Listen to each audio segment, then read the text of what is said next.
the message of the church versus the actions of the church. I was born and raised Catholic. My mother was a good Irish Catholic woman. Born and raised Catholic to go to church every Sunday, to go to confession on Saturdays and Sundays, to tell the priest, the one who stood between me and God, my sins, the same priest that molested me.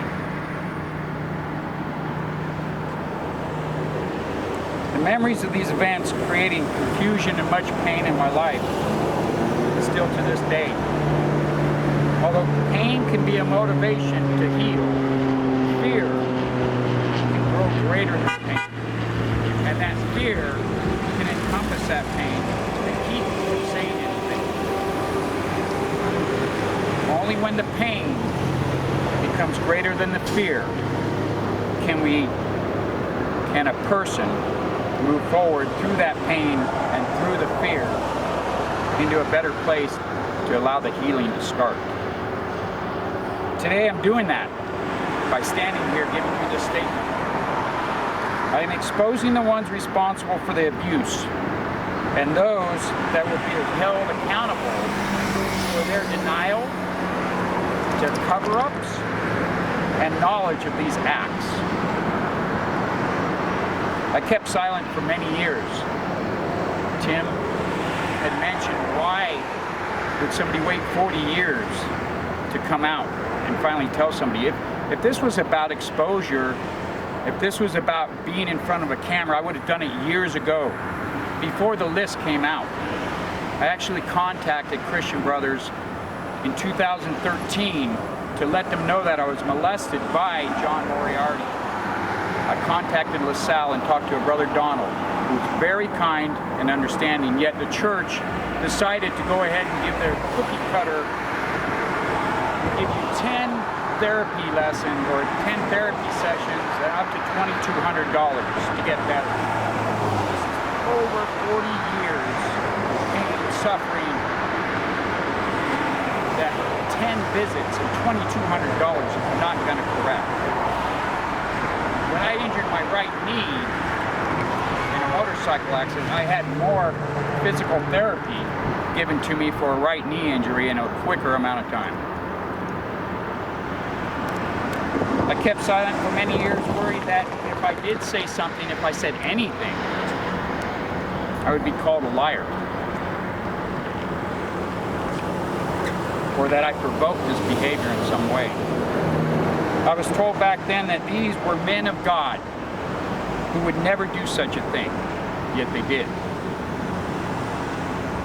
I'm speaking out today with the hope that others looking at you, that others that are out there that may have suffered the same abuses as I have will come forward, stop the suffering.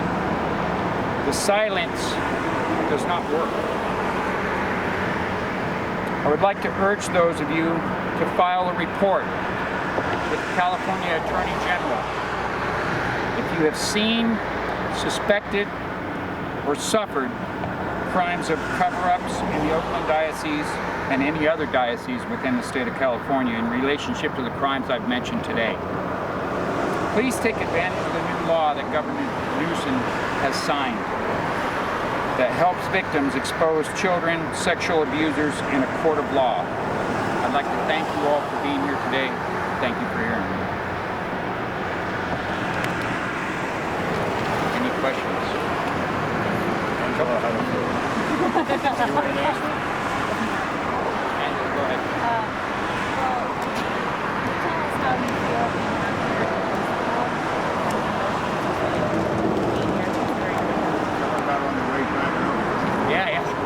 Thank you, Angela.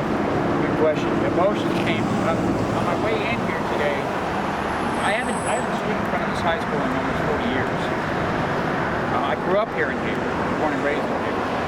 Standing in front of this high school today is very scary. It brings back a lot of memories. It brings back a lot of emotions, a lot of bad emotions. Ones that earlier I had talked about why it took 40 years. So you open that door and you look through that door of what happened, and it's scary. You don't want to go through that door, so you close that door. And you think, I'll just shove it down, I'll just bury it a little bit more. I won't feel it anymore. The pain became so great that I can't close that door anymore, and I've decided to walk through that door. So standing here today has brought a lot of emotions forward, brought a lot of pain forward, a lot of memories forward that I didn't have up until the last 24 hours. And I am grateful for those memories, those emotions, because it allows me to know that I'm alive today, that I survived. So yeah, standing here today is emotional and scary, but I'm doing it. I'm doing it for those who are out there who need to hear this, that you don't have to be silent. Any other questions?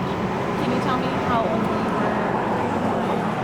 I know it's in high school age, probably teenage years. You don't mind how old are you now? Yeah, I'm 58 years old now. It happened, the first abuse with Moriarty happened my sophomore year, so I would have been in between 15 and 16 years old. The abuse with Wilcox happened my junior year.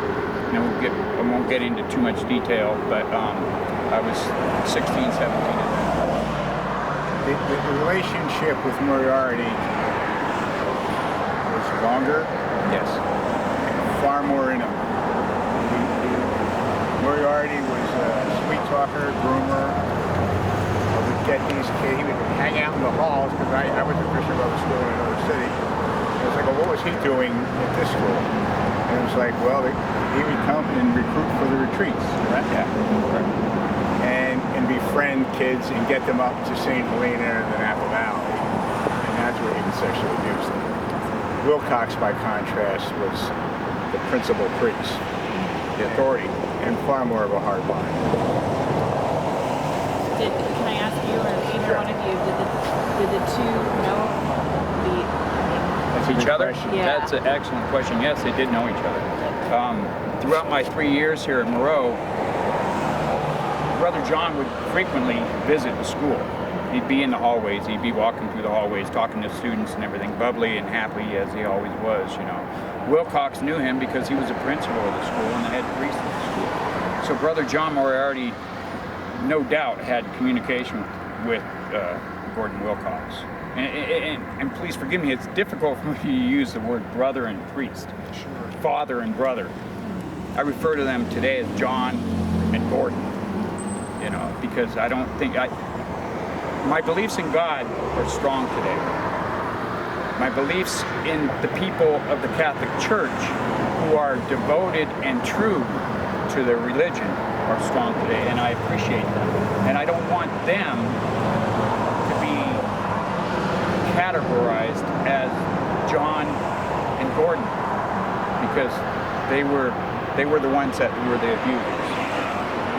But on the same note, the churches covered it up. The schools covered it up. Christian brothers have covered it up. Oakland Diocese have covered it up. They've swept it under the rug for so many years and paid off people to be quiet. I'm not going to be quiet. Any other questions?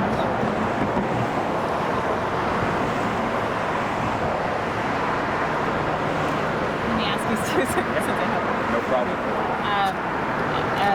and just to be clear, it wasn't until you were an adult that it wasn't until 2013, right? It wasn't until 2013, yeah, when I was 53 years old, 53 years old, that I approached the Christian brothers at Mount LaSalle, contacted them, and then hearing what their offer was